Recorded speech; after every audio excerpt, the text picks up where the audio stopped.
Avant, quand tu partais à Douala et à Yaoundé, on appelait les bouddhas les quoi?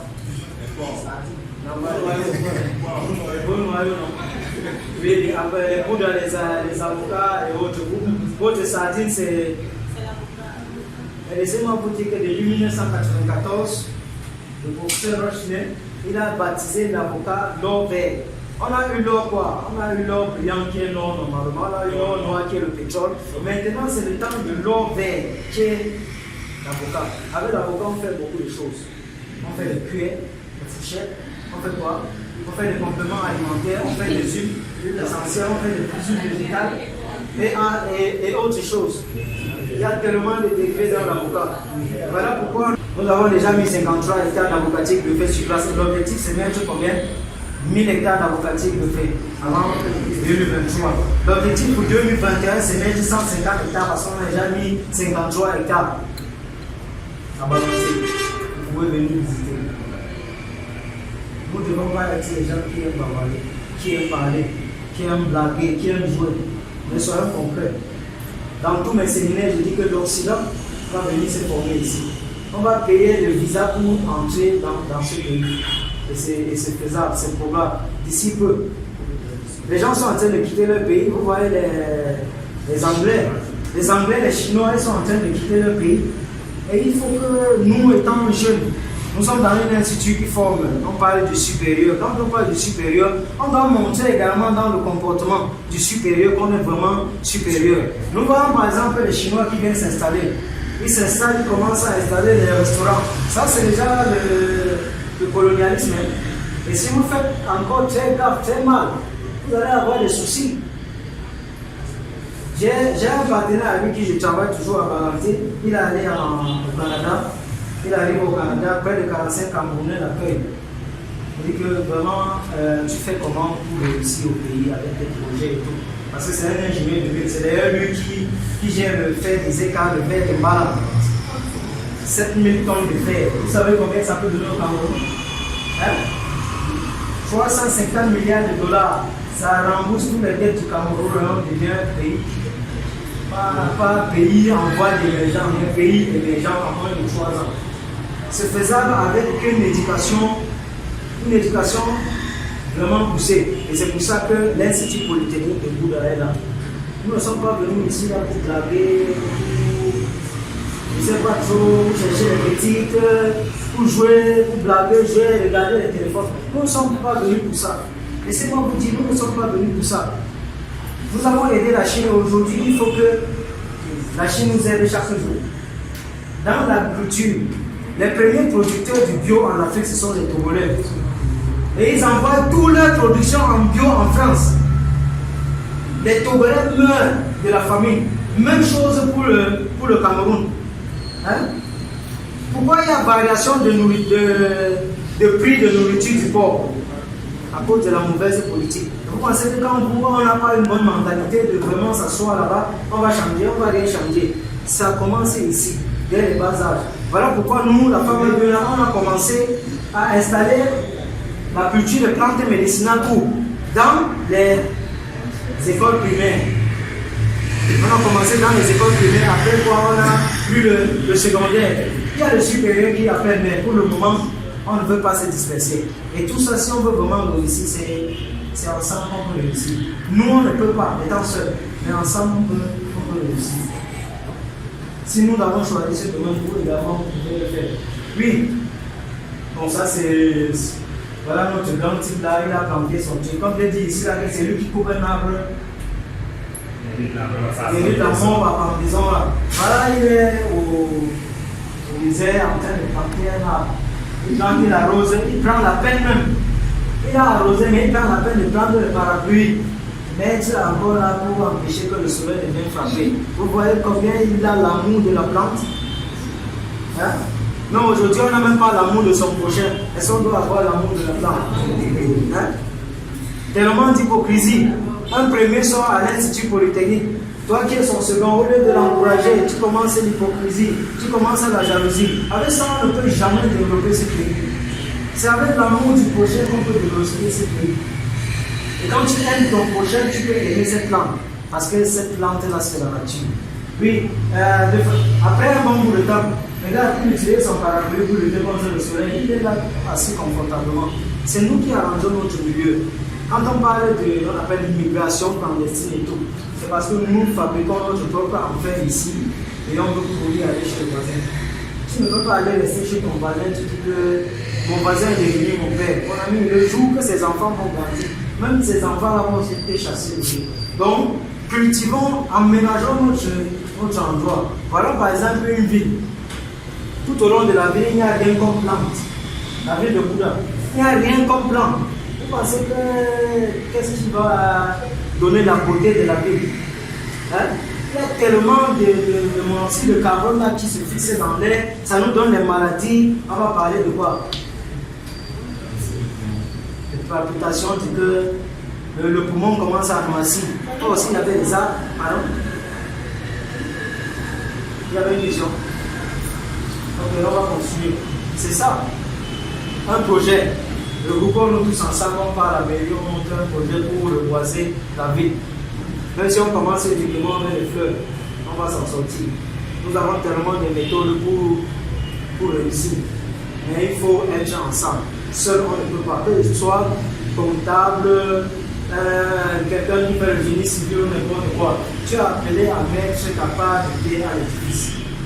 Et c'est pour ça que nous sommes là. De façon générale, de grands arbres ayant une longue durée de vie et plantés en des rangées perpendiculaires au vent dominant, permettant d'obtenir les plus importantes augmentations de la production, s'ils sont plantés en bordure du champ et plus du traitement possible. Et ça, c'est l'exemple. Puis, adaptation au grise-vent. Grise-vent, c'est quoi?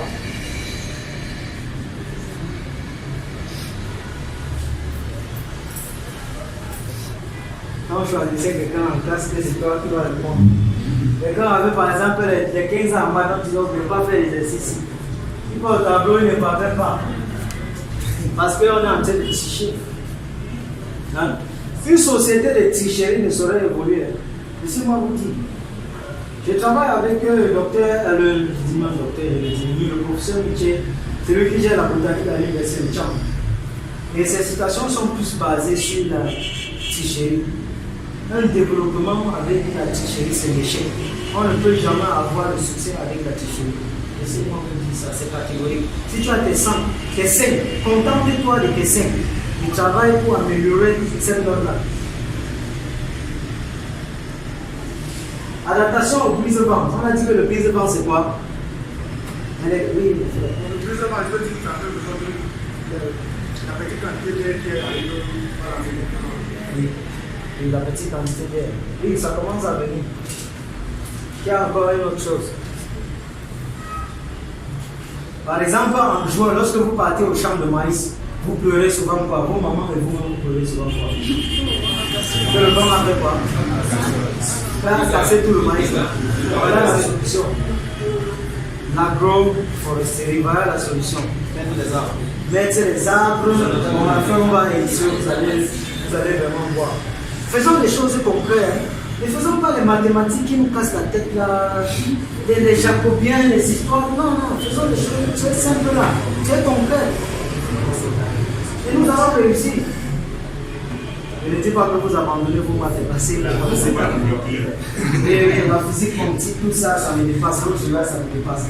Je connais moi seulement mon agroforesterie. Et comme je connais mon agroforesterie, je fais l'effort de maîtriser de A à Z l'agroforesterie. S'il faut investir tous mes moyens pour connaître ça, j'investis.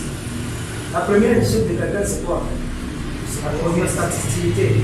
C'est l'intelligence, la sagesse. C'est ce que tu mets dans ta tête qui est très important. C'est pas ce que tu mets sur toi comme habit, comme chaussures, les 50 000. Tu vas voir quelqu'un, il achète un téléphone de 200 000. Et il n'utilise même pas ça pour faire la vente en ligne. Il est là pour WhatsApp, pour Facebook et tout. Ton téléphone doit te donner de l'argent.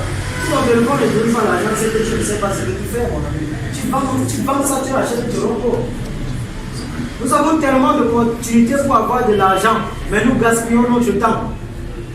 Donc, on vient dire la culture du maïs que le vent en juin là. Donc, ça veut dire que d'ici 3 ou 2 ans, si ça casse encore le maïs de quelqu'un, il va nous dire de quoi il est venu faire le séminaire. L'adaptation au brise-vent diffère d'une culture à l'autre. On vend le macabo, le taro, le haricot. Bref, la majorité des tubercules s'adaptent très bien à la protection. Alors que le soja, la tomate, le maïs s'y adaptent moins bien. En combinant les espèces arbres adéquats, un bon entretien des brise-vents et des cultures qui s'adaptent bien. Quand on met le maïs au sol, j'ai dépensé 500. Si je récolte, je vends à 600 francs. Je n'ai rien gagné.